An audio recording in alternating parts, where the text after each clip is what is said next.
ಹೋಟೆಲ್ಗಳಿಗೆ ಶೇಕಡ 50ರಷ್ಟು ಗ್ಯಾಸ್ ಪೂರೈಕೆಯ ಭರವಸೆಯ ವಿಚಾರ ಇಂದಿನಿಂದ ಸಹಜ ಸ್ಥಿತಿಗೆ ಬರುತ್ತಾ ಹೋಟೆಲ್ಗಳು ಅನ್ನೋದೊಂದು ಪ್ರಶ್ನೆ ಇದೆ. ಇವತ್ತಿನಿಂದ ನಾರ್ಮಲ್ ಆಗುತ್ತೆ ಅಂತ ಹೇಳಿದಾರಲ್ಲ, ಹಾಗಾಗಿ ಬೆಂಗಳೂರಿನಲ್ಲಿ ಬೀಗ ಹಾಕಿರುವ ಹೋಟೆಲ್ಗಳು ಹಾಗಿದ್ರೆ ಓಪನ್ ಆಗುತ್ತಾ? ಇಂದಿನಿಂದ ಹೋಟೆಲ್ಗಳಿಗೆ ಶೇಕಡ 50ರಷ್ಟು ಸಿಲಿಂಡರ್ ಪೂರೈಕೆ.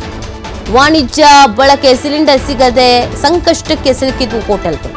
2 ವಾರಕ್ಕೆ 150 ಕೋಟಿ ಲಾಸ್ ಆಗಿದೆ ಅಂತ ಹೇಳ್ತಾ ಇದ್ರು. ಸೊ ಬೆಂಗಳೂರಿನಲ್ಲೇ 100ಕ್ಕಿಂತ ಹೆಚ್ಚು ಹೋಟೆಲ್ಗಳು ಬಂದ್ ಆಗಿತ್ತು. ಗ್ಯಾಸ್ ಕೊರತೆಯಿಂದ ಹೋಟೆಲ್ನ ಮೆನು ಸಮಯ ಕೂಡ ಬದಲಾವಣೆ ಆಗಿತ್ತು. ಆದರೆ ಇವತ್ತಿನಿಂದ ಶೇಕಡ 50ರಷ್ಟು ಗ್ಯಾಸ್ ಸಪ್ಲೈ ಅಂತ ಕೇಂದ್ರ ಸರ್ಕಾರ ಭರವಸೆ ಕೊಟ್ಟಂತ ಹಿನ್ನೆಲೆಯಲ್ಲಿ ಗ್ಯಾಸ್ಗಾಗಿ ಕಾಯ್ತಾ ಇದ್ದಾವೆ ಹೋಟೆಲ್ಗಳು. ಹೋಟೆಲ್ನ ಮಾಲೀಕರು ಗ್ಯಾಸ್ಗಾಗಿ ಕಾಯ್ತಾ ಇದ್ದಾರೆ. ಎಲ್ಲ ಸರಿ ಹೋಗುತ್ತೆ ಅಂತ ಹೇಳಿದ್ರಲ್ಲ, ಸೊ ಹಾಗಾಗಿ ಕಾಯ್ತಾ ಇದ್ದಾರೆ. ಎಲ್ಲ ಸರಿ ಹೋಗಬಹುದು ಅನ್ನುವಂಥ ನಿರೀಕ್ಷೆಯನ್ನ ಇಟ್ಕೊಂಡು ಕಾಯ್ತಾ ಇದ್ದಾರೆ. ಈ 2 ವಾರ ಸಿಕ್ಕಾಪಟ್ಟೆ ಸಮಸ್ಯೆಯನ್ನ ಎದುರಿಸಿಬಿಟ್ಟಿದ್ದಾರೆ, ಅನುಭವಿಸ್ಬಿಟ್ಟಿದ್ದಾರೆ. ಹೋಟೆಲ್ ಬಾಗಿಲು ಹಾಕೋ ಪರಿಸ್ಥಿತಿ ಬಂದಿತ್ತು. ಕೆಲವರಿಗೆ ತುಂಬಾನೇ ಲಾಸ್ ಆಗಿತ್ತು. ಅದಲ್ಲದೆ ಕೆಲವರು ಕೆಲಸ ಬಿಟ್ಟು ಹೋಗೋ ಪರಿಸ್ಥಿತಿಯಲ್ಲಿ ಇದ್ರು.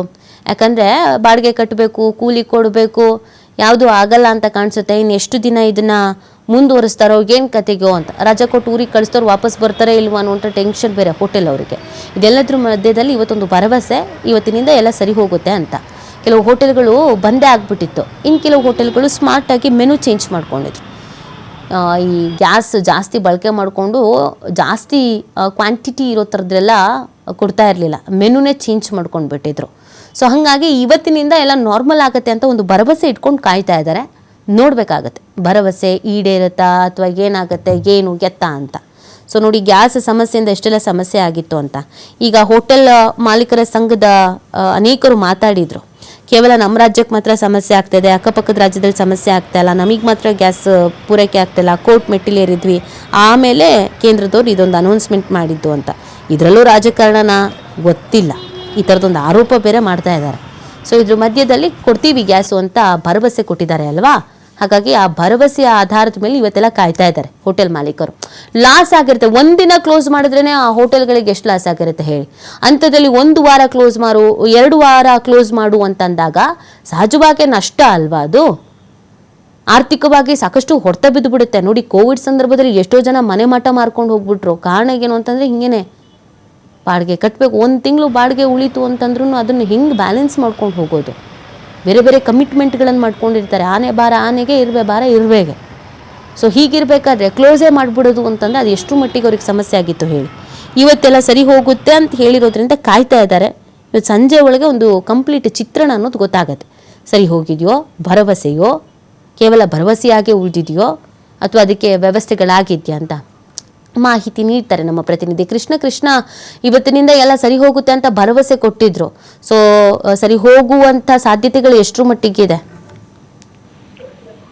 ಜೊತೆ ಕಳೆದ 2 ವಾರಗಳಿಂದ ರಾಜ್ಯದಲ್ಲಿ ಬೆಂಗಳೂರು ಸೇರಿದಂತೆ ರಾಜ್ಯದ ವಿವಿಧ ಭಾಗದಲ್ಲಿ ಹೋಟೆಲ್ಗೆ ಗ್ಯಾಸ್ ಸಪ್ಲೈ ಆಗದೆ ಜನ ಪರದಾಡಬೇಕಾದ ಒಂದು ಪರಿಸ್ಥಿತಿ ಕೂಡ ನಿರ್ಮಾಣ ಆಯಿತು. ಹೋಟೆಲ್ ಮಾಲೀಕರು ಕೂಡ ಸರಿಯಾದ ರೀತಿಯಲ್ಲಿ ಹೋಟೆಲ್ ಮಾಲೀಕರಿಗೆ ಗ್ಯಾಸ್ ಸಪ್ಲೈ ಆಗದೆ ಹೋಟೆಲ್ ಮಾಲೀಕರು ಸಹ ಸರಿಸುಮಾರು 150 ಕೋಟಿ ನಷ್ಟ ಆಗಿದೆ ಕಳೆದ 2 ವಾರಗಳಿಂದ. ಆದ್ರೆ ಕೇಂದ್ರ ಸರ್ಕಾರ ಶನಿವಾರ ಕೂಡ ಇದಕ್ಕೆ ಸಂಬಂಧಪಟ್ಟಂತೆ ರಾಜ್ಯದ ಬೇರೆ ಬೇರೆ ಭಾಗಕ್ಕೆ ಕೂಡ ಶೇಕಡ 50% ಗ್ಯಾಸ್ ಪೂರೈಕೆ ಮಾಡಿ ಅಂತ ಸೂಚನೆಯನ್ನ ಕೂಡ ಕೊಟ್ಟಿದೆ. ಇವತ್ತಿಂದ ಬಹುಶಃ ರಾಜ್ಯದಲ್ಲಿ ಬೆಂಗಳೂರು ಸೇರಿದಂತೆ ರಾಜ್ಯದ ಬೇರೆ ಬೇರೆ ಭಾಗಕ್ಕೆ ಇವತ್ತು ಗ್ಯಾಸ್ ಪೂರೈಕೆ ಸಮರ್ಪಕವಾದ ರೀತಿಯಲ್ಲಿ ಆಗುವಂತ ಸಾಧ್ಯತೆಗಳು ಕೂಡ ಇದೆ. ಇದಕ್ಕೆ ಸಂಬಂಧಪಟ್ಟಂತೆ ಇವತ್ತು 10 ಗಂಟೆಗೆ ಸಚಿವರಾದಂತಹ KH ಮುನಿಯಪ್ಪರು ಕೂಡ ಒಂದು ಸುದ್ದಿಗೋಷ್ಠಿಯನ್ನ ಕೂಡ ಮಾಡ್ತಾ ಇದ್ರೆ. ಈ ಸುದ್ದಿಗೋಷ್ಠಿಯಲ್ಲಿ ಯಾರ್ಯಾರಿಗೆ ಎಷ್ಟೆಷ್ಟು ಹಂಚಿಕೆ ಮಾಡ್ಬೇಕನ್ನೋ ಸಂಬಂಧಪಟ್ಟಂಗೆ ಅಂತಿಮವಾಗಿ ಪ್ರಕಟಣೆ ಮಾಡುವಂತ ಸಾಧ್ಯತೆಗಳು ಕೂಡ ಇದೆ. ಯಾಕಂದ್ರೆ 2 ವಾರಗಳಿಂದ ರಾಜ್ಯದ ಬೇರೆ ಬೇರೆ ಸೆಕ್ಟರ್ಗಳಿಗೆ ಕೇವಲ ಹೋಟೆಲ್ ಮಾತ್ರ ಅಲ್ಲ, ಕೈಗಾರಿಕಾ ವಲಯ ಆಗಿರ್ಬೋದು, PG ಆಗಿರ್ಬೋದು, ಜೊತೆಗೆ ಬೇರೆ ಬೇರೆ ಹೋಟೆಲ್ಗೆ ಕೂಡ ತುಂಬಾನೇ ಸಮಸ್ಯೆ ಕೂಡ ಆಗಿದೆ. ಅದರಲ್ಲೂ ಪ್ರಮುಖವಾಗಿ ಬೀದಿ ವ್ಯಾಪಾರ, ಜೊತೆಗೆ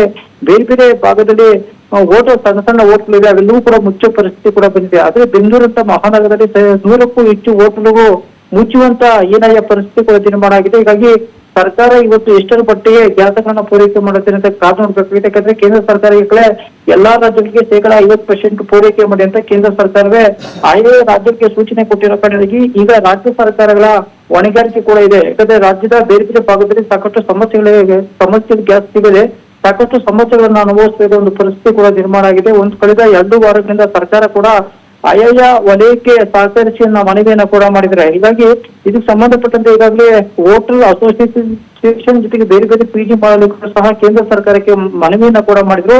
ನಮಗೆ ಬೇಡಿಕೆಯಷ್ಟು ಗ್ಯಾಸ್ ಅನ್ನ ಪೂರೈಕೆ ಮಾಡಿ ಇದರಿಂದ ಸುಮ್ಮನೆ ಸಮಸ್ಯೆ ಆಗುತ್ತಿದ್ದ ಮನೆಗೆ ಅಂತ ಕೇಂದ್ರ ಪೆಟ್ರೋಲಿಯಂ ಸಚಿವರಿಗೆ ಕೂಡ ಪತ್ರವನ್ನು ಕೂಡ ಪಡೆದಿರು. ಅದೇ ಕೇಂದ್ರ ಸರ್ಕಾರ ಇದಕ್ಕೆ ಸ್ಪಂದಿಸಿರುವಂತ ಕೇಂದ್ರ ಸರ್ಕಾರ ಈಗ 50% ಗ್ಯಾಸ್ ಅನ್ನು ಪೂರೈಕೆ ಮಾಡಕ್ಕೆ ಕೇಂದ್ರ ಸರ್ಕಾರವೇ ಸೂಚನೆ ಕೊಟ್ಟಿರೋ ಕಾರಣದಿಂದಾಗಿ ಇವತ್ತು ಆಯಾ ರಾಜ್ಯಗಳಿಗೆ ಯಾವ್ಯಾವ ಸೆಕ್ಟರ್ಗೆ ಎಷ್ಟೆಷ್ಟು ಸಪ್ಲೈ ಮಾಡಬೇಕನ್ನೋ ಸಂಬಂಧಪಟ್ಟ ರಾಜ್ಯ ಸರ್ಕಾರವೇ ಅಂತಿಮ ನಿರ್ಧಾರವನ್ನು ಕೂಡ ತೆಗೆದುಕೊಳ್ಳುವಂತ ಸಾಧ್ಯತೆಗಳು ಕೂಡ ಇದೆ. ಒಂದ್ ಕಡೆ ಇರಾನ್ ಮತ್ತು ಇಸ್ರೇಲ್ ನಡುವೆ ಕಳೆದ 24 ದಿನಗಳಿಂದ ನಿರಂತರವಾಗಿ ಯುದ್ಧ ನಡೀತಾ ಇದೆ. ಯುದ್ಧ ನಡೀತಾ ಇರೋ ಕಾರಣದಿಂದಾಗಿ ಅಲ್ಲಿಂದ ಸಪ್ಲೈ ಆಗ್ಬೇಕಾದಂತ ಗ್ಯಾಸ್ ಸಿಲಿಂಡರ್ ಕೂಡ ಸರಿಯಾದಂತ ರೀತಿಯ ಇಡೀ ಭಾರತಕ್ಕೆ ಕೂಡ ಸಪ್ಲೈ ಆಗ್ತಾ ಇಲ್ಲ. ಹೀಗಾಗಿ ಕೇಂದ್ರ ಸರ್ಕಾರ ಇರುವಂತ ಗ್ಯಾಸ್ಗಳನ್ನ ಆಯಾ ರಾಜ್ಯಗಳಿಗೆ ಯಾವುದೇ ಕೊರತೆ ಆಗದಂತ ರೀತಿಯಲ್ಲಿ ಸಪ್ಲೈ ಮಾಡಿ ಜನರಿಗೆ ಯಾವುದೇ ರೀತಿ ತೊಂದರೆ ಆಗದಂತ ರೀತಿಯಲ್ಲಿ ನೋಡ್ಕೊಳ್ಳಿ ಅಂತ ಕೇಂದ್ರ ಸರ್ಕಾರವೇ ರಾಜ್ಯ ಸರ್ಕಾರಕ್ಕೆ ಸೂಚನೆ ಕೊಟ್ಟಿರೋ ಕಾರಣದಿಂದಾಗಿ ಇವತ್ತು ಸಂಜೆ ಒಳಗೆ ಬಹುಶಃ ಆಯಾ ವರ್ಗಕ್ಕೆ ಕೂಡ ಎಷ್ಟು ಪ್ರಮಾಣದಲ್ಲಿ ಗ್ಯಾಸ್ ಸಪ್ಲೈ ಮಾಡಬೇಕನ್ನೋ ಸಂಬಂಧಪಟ್ಟಕ್ಕೆ ರಾಜ್ಯ ಸರ್ಕಾರ ಕೂಡ ಅಂತಿಮ ನಿರ್ಧಾರವನ್ನ ತೆಗೆದುಕೊಳ್ಳುವಂತ ಸಾಧ್ಯತೆಗಳು ಸಹ ಇರುವಂತದ್ದು ನೀತಿ.